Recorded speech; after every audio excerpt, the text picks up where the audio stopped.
Ça vous va? Ok. Le suivant, c'est l'estime de soi. C'est ce que je disais tout à l'heure par rapport à l'humiliation. Quand vous êtes constamment à vouloir faire plaisir à l'autre, c'est-à-dire que vous n'estimez pas suffisamment pour être suffisant pour que l'autre vous apprécie.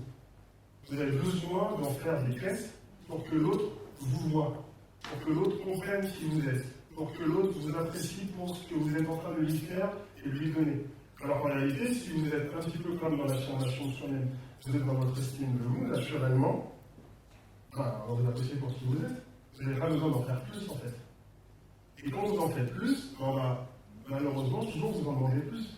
Puisqu'on a l'habitude de vouloir en faire. Donc on va vous dire, ah, ça ne va pas déranger, tiens. Allez.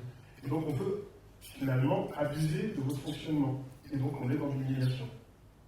Vous suivez toujours? Voilà. Donc, le mas suivant. Il faut travailler en fait à chaque fois sur ces points-là si on a ces solutions. Absolument.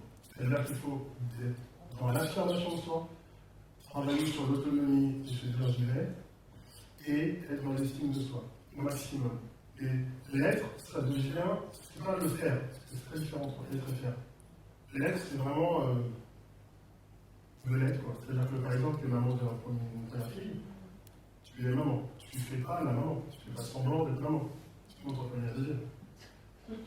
Donc dans l'idée, c'est ça, c'est tu es ce que tu es, et tu vas faire, si tu fais, par exemple, tu fais la vaisselle, ta vie, c'est pas faire la vaisselle, tu fais la vaisselle, tu remplis de la vaisselle si tu es intelligent.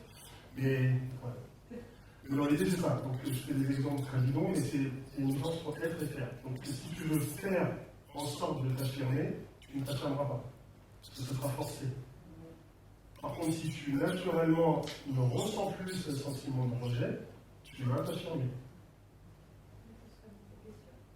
C'est ça.